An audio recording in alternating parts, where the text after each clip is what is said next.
Happy Monday. Donnie Baker here, LPR Sound Foundation with you. I'm also still here at ES Audio Recording Studios in lovely Los Angeles, California. Hey, today I want to talk to you about this is Signal Flow Month. Remember, June is Signal Flow Month. Today we're talking about inputs, outputs, and more importantly, patch bays. Now, patch bays are important, sometimes not necessary. And we're going to talk about a few things, and then I'm going to give you I put together this exercise. It's going to help you understand how Signal Flow is going to work. Okay, I'm going to give you a list of equipment, and I want you to hook all this equipment up through a patch bay. I'm going to share with you how I did it, and you guys can do it however you want to do it, but I really want you to understand that how the Signal Flow works. This is the important part. Signal flow, signal flow, signal flow. Dude, you understand signal flow, and you are an engineer. You are a studio owner. You are a music producer. Understanding signal flow is the key to everything. So if you guys are ready to discuss, let's head over there and talk about it. Now, hopefully you guys understand, I don't do edits. I try not to, unless I say some real stupid stuff that I got to cut out. I try not to do edits, but I don't know. I feel it's easier. It's better. You guys just get me. You know what I mean? And I'm talking to you. I'm trying to teach. I'm trying to share knowledge and experience. And this is what it's all about. I put together this. I'm calling it a simple patch bay mapping exercise, and I'm giving it to you. I'm also going to give you. There's a link at the bottom of this publication to if you guys have any TT Bantam patch bays that need labeling. These are they're so difficult to find. And I do leave a link to the Trace Audio. Trace Audio's got a number of 1/4-inch patch bay labels that are really super cool and easy to make and not expensive. And if you have a 1/4-inch patch bay, I suggest you go to Trace Audio, see if they're gonna work with your patch bay, make yourself a label just to check it out. I mean, the colors are great. The text is awesome.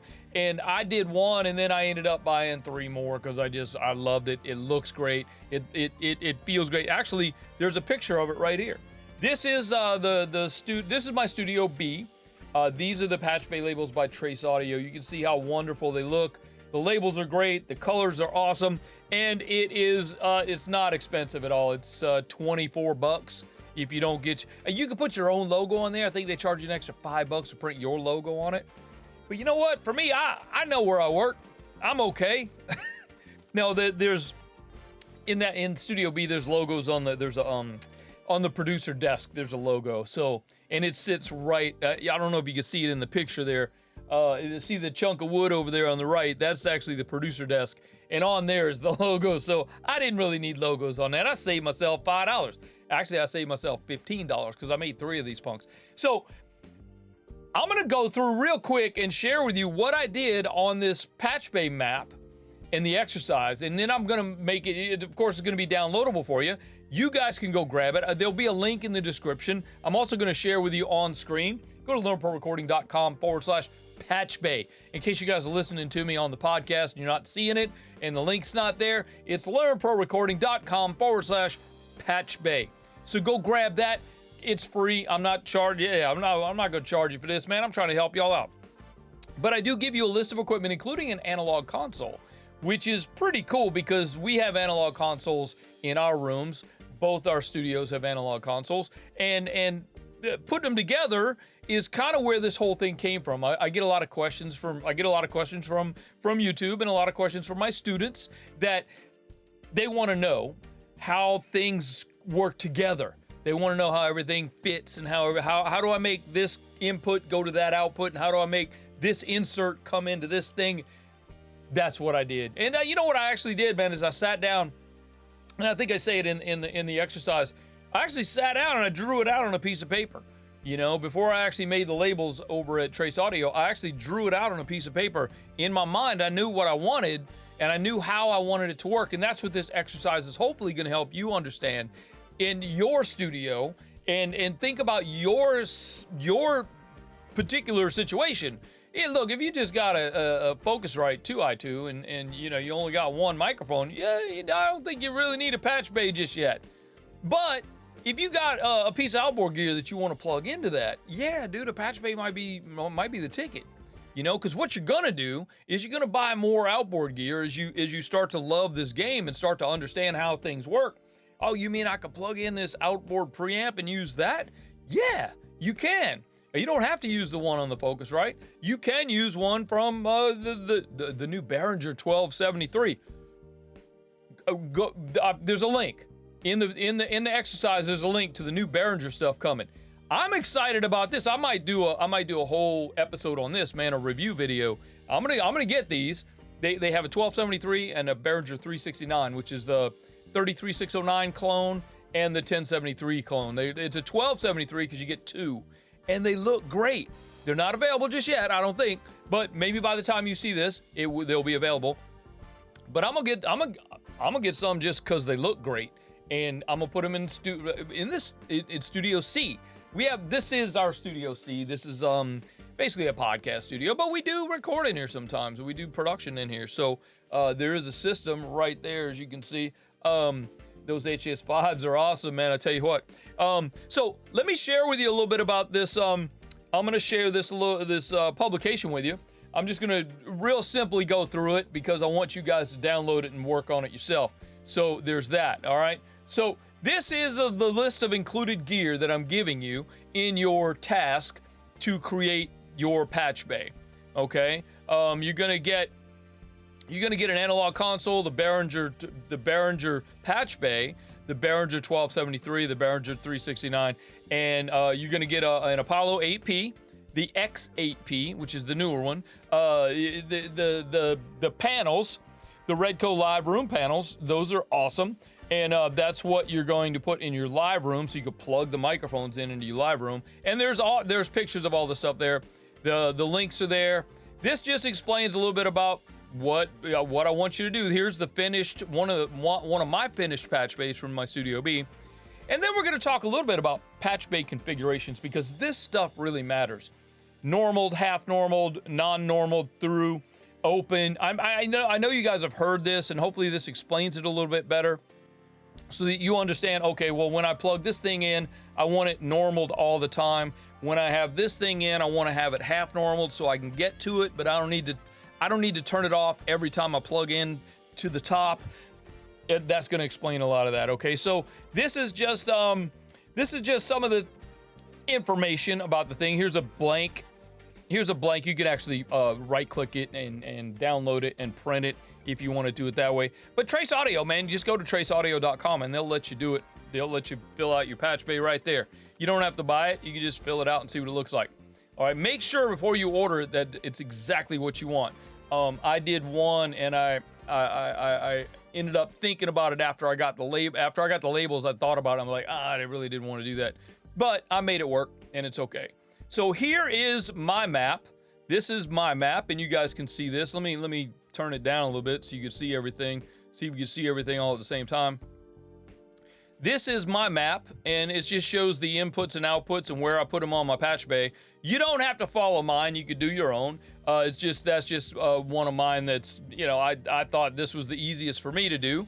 And so then this talks about what I want you to do in your exercise. And look, this is just for fun. It's not meant to be ideal for you and your room and stuff like that. But it's just so you understand the signal flow. Like I said earlier, man, if you understand the signal flow, you're golden. That's exactly what you need. You need to understand the signal flow. So here's some links, some more links for you if you want to get more information about what I do and how I teach and how I share.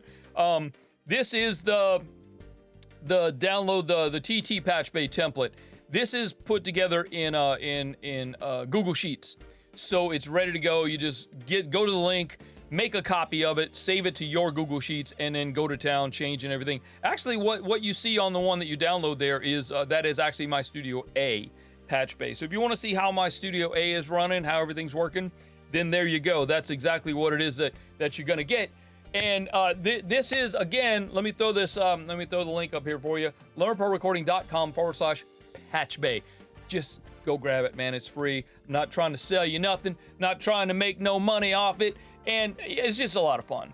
I feel like signal flow, inputs, outputs, and patch bays are probably the most important thing in our studios. And having these things work the way that you want it to. And if you're a commercial studio like we are, you have to be thinking ahead for when other people come and they want to use it. So you might have to have outputs on your patch bay from your DAW. You might have to have inputs from the control room. You know, let's say somebody comes and wants to plug in their, they want to plug in an aux cable. You have to have a way to get the aux cable into your system. And if you got a big, analog console like we have, instead of crawling around behind the desk and trying to plug something in, it's on my patch bay. I just plug in the cables on the patch bay, hand them the other end, and boom, they're in. So this is how this works. But you can make your patch bay work exactly the way you want your patch bay to work. And that's the beauty of it. Questions, comments, or concerns, email me, info@learnprorecording.com. That is me. My name is Donnie Baker, in case y'all have forgotten already. I'll throw that right there so you can see it. So there you go. And what I want to talk to you about too is next week, next Monday, we're going to be talking about how we put together an analog console in a digital world. So both my consoles in my large studio and my middle studio, my Studio B, they're both analog, and we have connected them to our DAW inputs and outputs. So, and we actually ran those through the patch bay.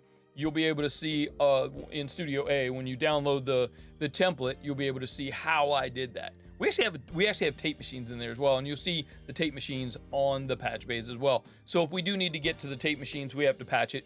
It's not normaled, but because we don't use tape machines all the time. But when we do it correctly. And so the inputs and outputs of the tape machine are on the patch bays. So you'll see that when you download the template. So next week, we're going to talk about how I put together my analog console in my digital system and how I make that work. Then the week after that, we're going to talk about the foldback system, which I kind of feel like that gets lost. And not too many people talk about that. What the foldback is the cue system, or let's call them headphones. What do we want to send to the headphones? What do we want our artists to hear? What does the artist want to hear? How do we give that to them? How do we send that to them? There's various ways to do it, and I'm going to share with you how we do it. I'm going to do a whole episode just on that. So, because that again is important, man. Your artist has to hear, and you have to understand what to send them and how to send it to them, and the limitations of an analog console. With an analog console, you're kind of limited to the hardware. In digital world, you can make it up. Make up your console. But in analog world, you're kind of limited to what you have. So if you only have 2 cue outputs, that's all you got. So you gotta figure out how to make that happen. So there you go. So, and then next month, I guess it's not too early to talk about next month, is it? So no, it's not. Next month we're going to be talking about mixing and mastering. So next month is mixing and mastering month, which I, for one, am excited. That is what I do. That is what, I run the studio. I built the studio and I own it and I ran it. I run it. But my favorite thing to do is mixing and mastering. And I'm going to share that with y'all. So get ready for that.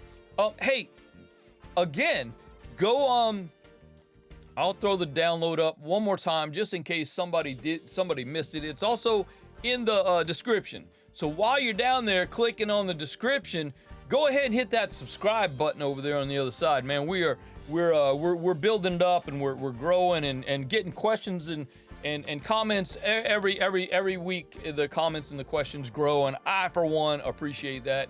That means that you guys are listening to me and you want to hear what I got to say. So there you go. And I'm here for you. Understand that. I'm here for you. If anything comes up and you need help with anything, please reach out. That's why I do this. I ain't trying to make no money. I'm not trying to be a YouTuber. I don't care about that. I'm trying to help you do what I do, because this is awesome.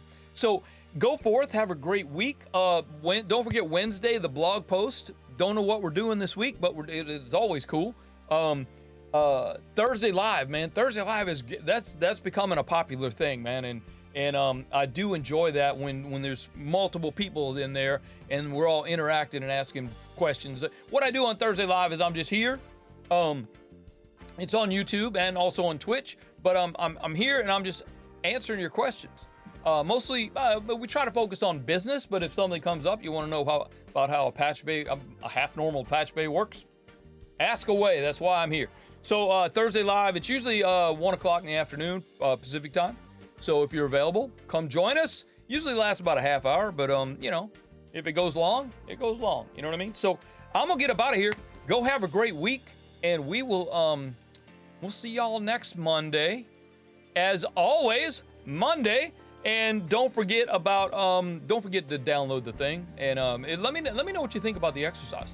Let me know if you think I need to tweak it or make it better or make it more for you. You just let me know. I'm here for you. Donnie Baker, I am out of here. I'll see you guys next week.